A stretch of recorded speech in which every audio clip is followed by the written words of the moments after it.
कैलासवासी सहकार महर्षी शंकरराव मोहिते पाटील यांच्या पुण्यतिथीच्या निमित्तानं बैलगाडा शर्यत या 14 मार्चला होणार आहे. आणि त्यासाठी राज्याचे माजी उपमुख्यमंत्री आणि आमच्या सर्वांचे आवडते नेते माननीय विजयसिंह मोहिते पाटील साहेब यांच्या इच्छेनुसार आणि त्यांनी सांगितल्यानुसार या ठिकाणी ही बैलगाडा शर्यत आयोजित केलेली आहे.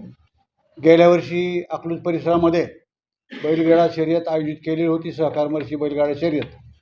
त्याला अतिशय चांगला प्रतिसाद मिळाला आणि गावातील आजूबाजूच्या नागरिकांना ही स्पर्धा पाहायला मिळाली, तो त्यांना आनंद मिळाला. हे या ठिकाणी महत्त्वाची गोष्ट आहे. खूप वर्षानंतर या ठिकाणी बैलगाडी शर्यती होत आहेत. पूर्वी सहकार महर्षी असताना या मार्केट यार्डमध्ये सुद्धा बैलगाडी शर्यती आयोजित केल्या जात होत्या, पण नंतर शासन निर्णयानुसार बैलगाडी शर्यती थांबलेल्या होत्या. त्यासाठी प्रयत्न झाला, परवानगी मिळाली, आता बैलगाडी शर्यती सुरू झालेल्या आहेत. आणि त्यामुळे एक मात्र फायदा या ठिकाणी पाहायला मिळतो. देशी गोवंश संवर्धनाच्या दृष्टिकोनातून ही बैलगाडा शर्यत चालू राहणं ही अत्यंत चांगली गोष्ट ठरलेली आहे.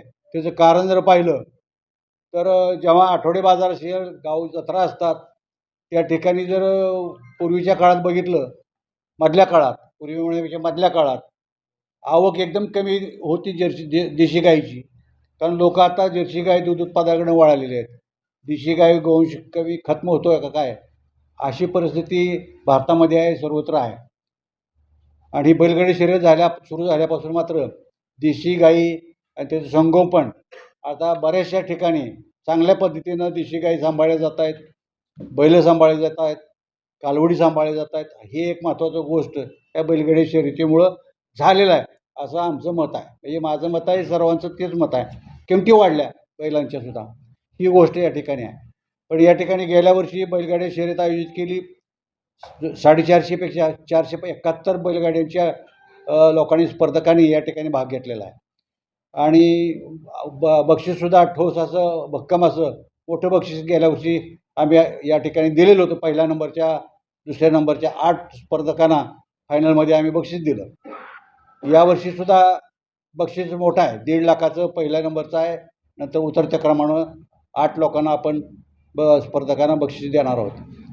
पण पहिला नंबर जो येणार आहे बैलगाडी, त्या बैलगाडी येणार आहे पहिली नंबरची, ते दोन्ही बैलाला आम्ही झूल वापरणार आहे. जसं प्रत्येक वर्षी बैलपोळा असतो तेव्हा बैलाची सजावट धुवून त्याला सजावट केलेली असते, त्याचं कौतुक केलं जातं.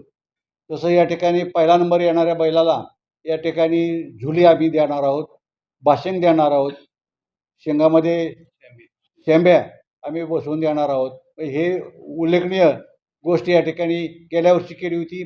त्याच पद्धतीनं यावर्षीसुद्धा आपण बैलाचं कौतुक, जो स्पर्धेचा हिरो ठरलेले आहेत अशाच हिरोचं कौतुक करायचं भूमिका या ठिकाणी घेतलेली आहे. त्याचं कौतुक झालं, गाडी मालकसुद्धा खुश झाले. झुलीसाठी आम्हाला पहिलं बक्षीस मिळायला पाहिजे आहे, यासाठी चुरस त्या स्पर्धकामध्ये होती असं पाहायला मिळालं. यावेळीसुद्धा झूल आणि पहिलं बक्षीस आणि कप या ठिकाणी आपण देणार आहोत.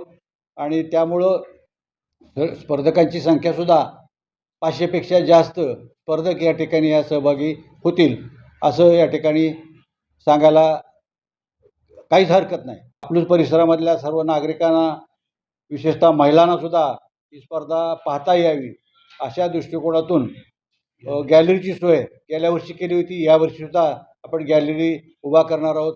त्या ठिकाणी महिलांसाठी वेगळी सोय, पुरुषांसाठी वेगळी सोय, असं त्या ठिकाणचं नियोजन असणार आहे. बॅरिगेटिंग आपण त्या ठिकाणी दुतर्फा लावणार आहोत की जेणेकरून प्रेक्षक आत त्या बैलगाडीमध्ये, ज्या शर्यतीमध्ये येऊ नये, कुणाला धोका होऊ नये, दुखापत होऊ नये, याची काळजी त्या ठिकाणी घेतली जाणार आहे. स्टार्टपासून शर्यतीचा एंडपर्यंत जे काही घटना त्या स्पर्धेमध्ये होणार आहेत त्याचं चित्रीकरण त्या ड्रोनद्वारे या ठिकाणी करण्यात येणार आहे. त्यामुळं निपक्षपातीपणे आणि निकोपपणे त्या ठिकाणी स्पर्धेचा निकाल त्या ठिकाणी दिला जाणार आहे. पाण्याची सोय त्या ठिकाणी व्यवस्थितपणे ठेवलेली आहे. ॲरो फिल्टरचं पाणी माणसांना तर मिळेलच, त्याचबरोबर बैलांना सुद्धा ॲरो फिल्टरचं पाणी त्या ठिकाणी उपलब्ध होईल याची काळजी आपण त्या ठिकाणी घेत आहोत. त्याचबरोबर कोणाला दुखापत होऊ नये याची काळजी पशुसंवर्धनचे अधिकारी त्या ठिकाणी, डॉक्टर त्या ठिकाणी असतील. त्याचबरोबर ॲम्ब्युलन्ससुद्धा, मग काही दुखापत झाली, घटना घडली तर ॲम्ब्युलन्ससुद्धा त्या ठिकाणी आपण ठेवणार आहोत. तर विशेषतः मोठ्या दादांच्या माध्यमातून या ठिकाणी ही स्पर्धा आयोजित होत आहे आणि ती अकलूजच्या परिसरामध्येच आहे, पण आनंदनगरच्या रोडवरती ही स्पर्धा आयोजित केलेली आहे. 25-30 एकरचं तिथं क्षेत्र आहे, रान लेवल केलेलं आहे, काळी जमीन आहे आणि नियमाप्रमाणेच्या फाटीचा अंतर असायला पाहिजे आहे ते त्या ठिकाणी ठेवलेलं आहे. आणि अकलूजपासून आनंदनगरला जाणारा, चाकोऱ्याला जाणारा असा हा रस्ता त्या ठिकाणी शिवकीर्ती बाग त्या ठिकाणी कमानी लावणार आहोत आपण. त्या ठिकाणी आतमध्ये जाणाऱ्या बाहेरून आलेल्या लोकांसाठी दिशा दाखवण्यासाठी कमानी असणार आहेत. त्याचबरोबर कटआउट त्या ठिकाणी असणार आहेत. ग्रामीण भागातले बैलगाड्या लोप पावलेल्या आहेत आणि शर्यत पाहणं हे उत्सुकतेचा भाग असतो, थरार असतो, थ्रिल असतं. कोणती गाडी घेणार, कुठल्या गाडीचा नंबर येणार, अगोदरचं प्रिडिक्शन चालू असतं, भविष्य अगोदरच वर्तवले जातात. हा बैला चांगला आहे, ही बैलगाडी चांगली आहे. मग गेल्या वर्षी घरणिकेचा राजा होता, दुसरा बकासूर होता, आता आणखी नवीन सावकार, मसूर, दबंग, काय काय 303 बरंच असतंय नावं, कौतुकानं नावं ठेवलेली असतात. तर ते या ठिकाणी आपल्याला त्या स्पर्धेच्या निमित्तानं ऐकायला मिळतील, पाहायला मिळतील.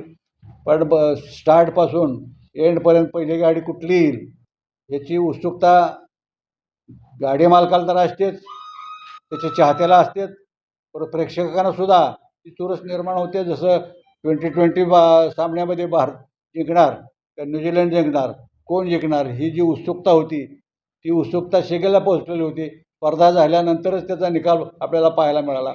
तसंच या ठिकाणी ह्या बैलगाडीमध्ये सुद्धा कुठली बैलगाडी पहिली येणार आणि बक्षिसाचा मानकरी होईल हे त्याचं चर्चा त्या ठिकाणी त्या दिवशी 14 तारखेला होणार आहे.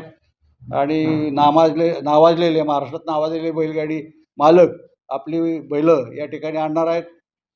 मध्य प्रदेशमधून सुद्धा काही लोक येणार आहेत असं कमिटीच्या लोकांनी सांगितलं, संघटनेच्या लोकांनी सांगितले की मध्य प्रदेश, बुरहानपूर वगैरे ह्या भागातले बैलगाड्या या ठिकाणी स्पर्धेसाठी येणार आहेत असं सांगण्यात आलेलं आहे. विजय गणेशोत्सव मंडळाच्या माध्यमातून ही स्पर्धा आयोजित होत आहे आणि सहकार महर्षी शंकरराव मोहिते पाटील यांच्या पुण्यतिथीच्या निमित्तानं आणि माननीय दादांच्या नेतृत्वाखाली किंवा त्यांच्या इच्छेनुसार ही स्पर्धा या ठिकाणी आयोजित होत आहे. आणि येत्या 14 तारखेला 14 मार्चला ही स्पर्धा सकाळी 8 वाजता सुरुवात होणार आहे